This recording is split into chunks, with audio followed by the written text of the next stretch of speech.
Hello friends, हमारा चल रहा था क्लास 12th का चैप्टर नंबर 3 मानव जनन ह्यूमन रिप्रोडक्शन। लास्ट वीडियो में हमने स्पर्मेटोजेनेसिस जो लॉन्ग क्वेश्चन था वो कवर किया था। उसके साथ ही हमारा जैसे मेल गैमेट दो होते हैं, मेल गैमेट और फीमेल होता है स्पर्म, तो स्पर्म बनने की क्रिया स्पर्मेटोजेनेसिस हमने उस वीडियो में कवर कर ली थी। उसकी लिंक आपको डिस्क्रिप्शन बॉक्स में मिल जाएगी। अब फीमेल गैमेट जो होता है ओवम, उसके बनने की क्रिया जो होती है उसे कहते हैं oogenesis या फिर अंडाणु जनन। ये हम पढ़ेंगे आज, ठीक है। तो पहले हम थ्योरी समझते हैं।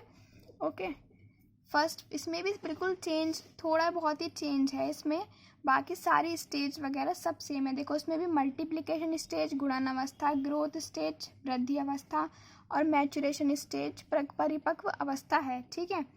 तो पहले हम पढ़ते हैं मल्टीप्लिकेशन स्टेज। ओवरी में, ओवरी क्या है? फीमेल रिप्रोडक्टिव पार्ट है, उसमें टेस्टिस था, में अनेक सेल्स पाई जाती हैं। उसमें भी अनेक सेल्स पाई जा रही थी जिन्हें हमने कहा था स्पर्मेटोगोनिया, और यहाँ पे जिन्हें क्या बोलते हैं? अंडाणु जनन, oogonia। बहुत, अगर आप ये वीडियो मेरी पहली बार देख रहे हैं तो इससे पहले मैंने स्पर्मेटोजेनेसिस की भी बनाई है, आप वो देख लीजिए, इससे आपको ये वाली और अच्छे से समझ आ जाएगी।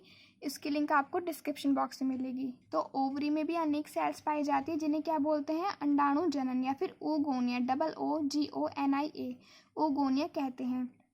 जब oogonia में समसूत्री विभाजन होता है जिससे इनकी संख्या बढ़ जाती है, इसलिए इस स्टेज को मल्टीप्लिकेशन स्टेज कहते हैं।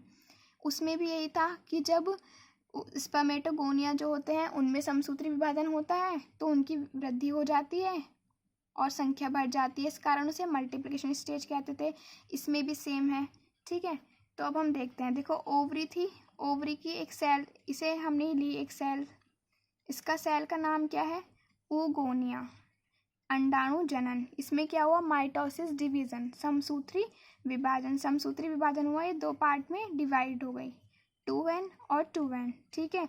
जब ये डिवाइड हो गई, इनमें गुणन हुआ, 2 से 4 हुए होंगी, इसमें सिर्फ 2 शो की हैं, इसलिए इसको क्या नाम दिया? इस स्टेज को मल्टीप्लिकेशन स्टेज या फिर हिंदी में गुणन अवस्था। सेकंड स्टेज है ग्रोथ स्टेज, वृद्धि अवस्था। इस अवस्था के दौरान अनेक सेल्स बनती हैं जिन्हें oogonia कहते हैं। यह सेल अपने चारों ओर प्रोटीन जमा कर लेती हैं और अपने आकार में वृद्धि करती हैं, इस कारण इसे ग्रोथ स्टेज कहते हैं। अब जो हमारी सेल बनी है, ये एक सेल थी, ये दोनों को मिलकर एक बनी, ठीक है। इस सेल में क्या हुआ? प्राइमरी oocyte बनी हमारी। इस सेल का नाम क्या है? Primary oocyte। अब इसने अपने चारों ओर इतनी पोषक पदार्थ, इतने प्रोटीन इकट्ठी कर ली, इसके आकार में वृद्धि हुई। जब आप एग्जाम में बनाओगे तो आपको ये दोनों तो छोटे बनाने हैं, ये वाला थोड़ा बड़ा बनाना है, क्योंकि इस स्टेज का नाम ग्रोथ स्टेज है, इसकी ग्रोथ दिखानी है, थोड़ी आकार में बड़ी बनाना। ओके, तो ये क्या हो गया? और जो ये अंदर लिक्विड है ना, ये ज़रूर करना, क्योंकि ये प्रोटीन को प्रेजेंट करेगा, ठीक है। तो इसका नाम क्या है? Growth stage. ग्रोथ स्टेज से जो हमारी सेल बनी उसका नाम है प्राइमरी oocyte, ठीक है। फिर इसमें भी मियोसिस फर्स्ट हुआ, अर्धसूत्री विभाजन हुआ।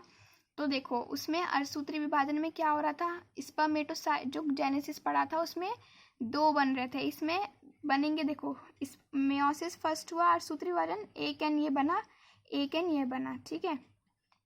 पहले आपको थ्योरी पढ़ के बता देती हूँ मैं। मैचुरेशन स्टेज, वृद्धि करने वाली प्राइमरी oocyte, मतलब जिसने वृद्धि करी है, सेल का नाम क्या है? प्राइमरी oocyte, प्राथमिक अंड सेल। इसको प्राइमरी oocyte को हिंदी में क्या बोलते हैं? प्राथमिक अंड cell.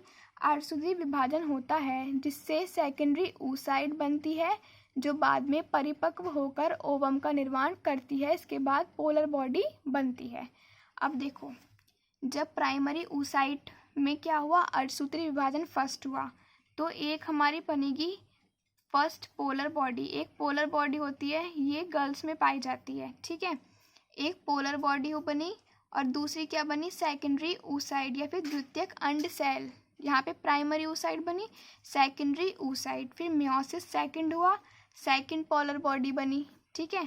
First polar body meiosis first से बनी, प्राइमरी oocyte से, ठीक है। Second polar body secondary oocyte meiosis second से बनी और एक ओवम का निर्माण हुआ, ठीक है। इस कारण इसे परिपक्व होने के बाद ओवम का निर्माण हो रहा है, इसलिए इसे मैचुरेशन फेज कहा है। मैं आपको एक बार और समझा देती हूँ। जो ओवरी होती है उनमें अनेक सेल्स पाई जाती है, उस सेल्स का नाम होता है oogonia, अंडाणु जनन। अंडाणु जनन या फिर ओगोनिया में जब समसूत्री विभाजन हुआ तो ये 2 भागों में डिवाइड हो गई। जब ये डिवाइड हो गई, इनमें गुणन हुआ, इस कारण इस अवस्था का नाम मल्टीप्लिकेशन स्टेज रखा। ओके, इसके बाद जो ये सेल्स बनी थी, इन्होंने अपने चारों ओर बहुत सारे प्रोटीन को इकट्ठा कर लिया, जिससे इनकी वृद्धि हो गई, बहुत बड़ा आकार हो गया, इस कारण इसको ग्रोथ स्टेज कहा। और जो एक ग्रोथ के बाद जो सेल बनी, उस सेल का नाम था प्राइमरी oocyte या फिर प्राथमिक अंड सेल या प्राथमिक अंड कोशिका। उसके बाद जो प्राथमिक oocyte बनी, इसमें अर्धसूत्री विभाजन फर्स्ट हुआ। देखो, ऊपर हो रहा है समसूत्री विभाजन माइटोसिस जिसे बोलते हैं, यहाँ हो रहा है मियोसिस अर्धसूत्री विभाजन। अर्धसूत्री विभाजन हुआ प्राइमरी oocyte में, तो हमारी एक फर्स्ट पोलर बॉडी बनी है एक, और एक हमारी सेकेंडरी oocyte या फिर द्वितीयक अंड कोशिका बनी है। जब द्वितीयक अंड कोशिका में दोबारा से अर्धसूत्री विभाजन हुआ तो सेकंड पोलर बॉडी बनी और एक ओवम बना। तो पूरे ओवम बनने की क्रिया कहलाती है oogenesis और स्पर्म बनने की क्रिया कहलाती है स्पर्मेटोजेनेसिस। ये जो क्वेश्चन मैंने आपको कराए हैं, ये हमेशा लॉन्ग क्वेश्चन में आते हैं 5 मार्क्स में। ठीक है, वीडियो पसंद आई तो लाइक कर देना और चैनल को सब्सक्राइब कर देना। Thank you for watching.